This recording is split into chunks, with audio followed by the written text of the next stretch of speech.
ഇനി മൂപ്പര് എന്നെ വെല്ലുവിളിക്കും. അതാ എനിക്ക് കേൾക്കാൻ പോകും. എന്താ വിഷയോ? അത് ശരിക്കും നിങ്ങളൊന്ന് കേട്ടോളി. മൂപ്പര് ആ രംഗം ഞാനൊന്ന് കാണിക്കാന്ന് പറഞ്ഞിട്ട് എന്റെ പ്രസംഗം ഉണ്ട് അപ്പുറം ഇപ്പുറം കാട്ടിട്ട് വെക്കുന്നുണ്ട്. എന്തായിരുന്നു രംഗം മൗലവി? എന്തായിരുന്നു രംഗോ? ഞാൻ പറയാം. ഈ രംഗം എന്തായിരുന്നു? നിങ്ങൾ പറഞ്ഞു നബി സല്ലല്ലാഹു അലൈഹി വസല്ലം തങ്ങൾ കയറി വരുമ്പോ എഴുന്നേറ്റിക്കാൻ പാടില്ല അല്ലേ മൗലവി? നബി സല്ലല്ലാഹു അലൈഹി വസല്ലം തങ്ങൾ കയറി വരുമ്പോ എഴുന്നേറ്റിക്കാൻ പാടില്ല. നിങ്ങളല്ലാത്ത ആരെങ്കിലും ഇത് പറയൂ? ഈ കള്ളചാറെന്ന് പറയുന്നത് നിങ്ങളല്ലാതെ? നബി സല്ലല്ലാഹു അലൈഹി വസല്ലം കയറി വരുമ്പോ എഴുന്നേറ്റിക്കാൻ പാടില്ല. നബി സല്ലല്ലാഹു അലൈഹി വസല്ലം പറഞ്ഞിരിക്കുന്നു. നിങ്ങൾ ഇവിടെ ഹദീസ് ഉദ്ധരിച്ചു, ഞാനത് പിടിച്ചു. ഞാൻ എന്നിട്ട് പറഞ്ഞു ആ ഹദീസ് ദഈഫാണ്, ദുർബലമാണ്, സ്വീകാര്യോഗ്യമല്ല.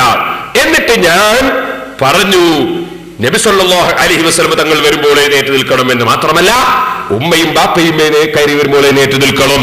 മുതിർന്നവർ വരുമ്പോൾ, ഉസ്താദുമാര് വരുമ്പോൾ, അലിമീങ്ങൾ വരുമ്പോൾ, ആദരിക്കപ്പെടുന്നവർ വരുമ്പോൾ എഴുന്നേറ്റ് നിൽക്കണം. പോരാ. എന്നിട്ട് ഞാൻ അതിന് തെളിവും പറഞ്ഞു. നബി സല്ലല്ലാഹു അലൈഹി വസല്ലമ തങ്ങളുടെ സഹാബിയായ സഅദ് റളിയല്ലാഹു അൻഹു വരുമ്പോ ഖൂമൂ ലിസയ്യിദിക്കും, നിങ്ങളുടെ നേതാവിന് നിങ്ങൾ എഴുന്നേറ്റ് നിൽക്കണമെന്ന് ഒരാൾ കയറി വരുമ്പോൾ എഴുന്നേറ്റ് നിൽക്കുന്നതിന് തെളിവ്. അത് ഞാൻ എന്തുകൊണ്ടാണ് അങ്ങനെ പറഞ്ഞത്? ഞാൻ എന്റെ വകയിൽ ഹദീസും ഖുർആനും നോക്കി മതം പറയുന്ന ആളല്ല.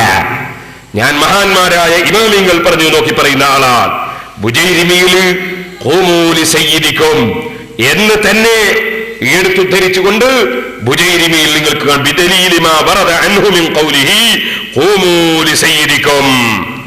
എന്ന് നബി സല്ലല്ലാഹു അലൈഹി വസല്ലമയുടെ വാക്ക് ഖൂമൂ ലിസയ്യിദിക്കും എന്ന വാക്ക് റിപ്പോർട്ട് വന്നിട്ടുണ്ട്. അത് തെളിവാണ് എന്ന് പറഞ്ഞത് ഞാൻ മനസ്സിലാക്കിയിട്ട് ഖൂമൂ ലിസയ്യിദിക്കും എന്ന ഹദീസ് തെളിവ് പറഞ്ഞു. അത് തന്നെ ഫതാവൽ ഹദീസിൽ ഇമാം ഇബ്നു ഹജർ ഹൈതമി റളിയല്ലാഹു അൻഹു ഖൂമൂ ലിസയ്യിദിക്കും എന്ന് പറഞ്ഞിട്ടുണ്ട്. എന്നാൽ ഈ ഇമാമിങ്ങൾ കള്ളം പറഞ്ഞതാണോ? അല്ല, മറിച്ച് ഖൂമൂ ഇലാ സയ്യിദിക്കും, ഖൂമൂ ഇലാ സയ്യിദിക്കും എന്ന് ബുഖാരിയിലുണ്ട്. ഇലാ എന്ന് പറഞ്ഞാലും ലീ എന്ന് പറഞ്ഞാലും രണ്ടും അർത്ഥം തുല്യമാണ് അവിടെ എന്ന് കണ്ടോളൂ. ഞാൻ വായിച്ചു കേൾപ്പിക്കാം. ഇമാം ഇബ്നു ഹജർ അൽ-അസ്ഖലാനി റളിയല്ലാഹു അൻഹു ഫത്ഹുൽ ബാരിയിൽ പറയുന്നത് വമഅത്തുല്ലബിഹി മിനൽ ഫർഖ് ബൈന ഇലാ വല്ലാം ദഈഫുൻ, ലാം ലീ എന്നതും ഇല എന്നതും തമ്മിൽ വ്യത്യാസമുണ്ടെന്നൊരാൾ കാരണം പറഞ്ഞത് അത് ദുർബലമാണ്. ലിഅന്ന ഇല ഫീ ഹാദൽ മഖാമി അഫ്ഖമു മിനൽ ലാമി, ഇല എന്ന് റിപ്പോർട്ട് വന്നാൽ ലാം വരുന്നതിനേക്കാൾ കൂടുതൽ തെളിവിന് പര്യാപ്തവും കൂടുതൽ അത് പ്രകടവുമാണ്. കഅന്നഹു ഖീല ഖൂമു വംശു ഇലൈഹി തലഖിയൻ വഇക്റാമൻ, നിങ്ങൾ ചെന്ന് സ്വീകരിച്ച്, നിങ്ങൾ എഴുന്നേറ്റ് നിന്ന് ചെന്ന് സ്വീകരിക്കണം എന്നാണ് അതിന്റെ അർത്ഥം. എന്നാ വരിക? അപ്പൊ കൂടുതൽ അർത്ഥം വരികയുള്ളൂ. അതുകൊണ്ട് ലി സയ്യിദിക്കും എന്നതും ഇലാ സയ്യിദിക്കും എന്നതും തമ്മിൽ വ്യത്യാസമില്ല, അർത്ഥം ഒന്ന് തന്നെയാണ് എന്ന് ഇബ്നു ഹജർ അൽ-അസ്ഖലാനി റളിയല്ലാഹു അൻഹു ബുഖാരിയുടെ വ്യാഖ്യാനത്തിലും പറഞ്ഞു. നാം മൗലവി ഇവിടെ വന്നിട്ട് ഒരൊറ്റ വെല്ലുവിളി എന്നെ അല്ല മൗലവി, മുമ്പ് ഫൈൻ തിബിനെ വെല്ലുവിളിച്ചത് തന്നെ ഓർമ്മയില്ലേ?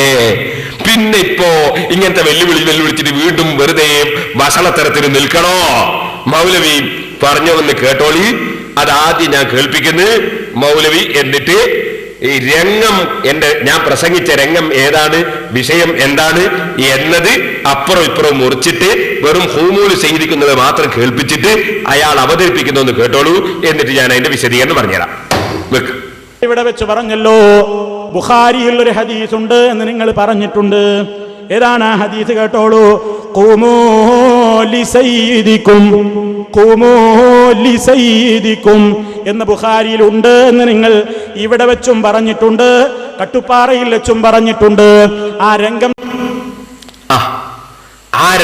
ഞാൻ കാണിക്കട്ടെ എന്ന് വെച്ചിട്ട് മൂപ്പര് കട്ട് വെച്ചിട്ടാണ് കാണിക്കുന്നത്. എന്താ ഇത് മൂപ്പര് ഇങ്ങനെ കട്ടുവെച്ച് കാണിക്കാൻ കാരണോ? ഞാൻ ഇൻഷാ അല്ലാഹ് പൂർണ്ണമായിട്ട് തന്നെ കാണിച്ചിരുന്നു നിങ്ങൾക്ക് രംഗം. എന്തിനാ മൂപ്പര് കട്ടുവെച്ച് കാണിക്കുന്നത്? എന്തിനാണ് അത്?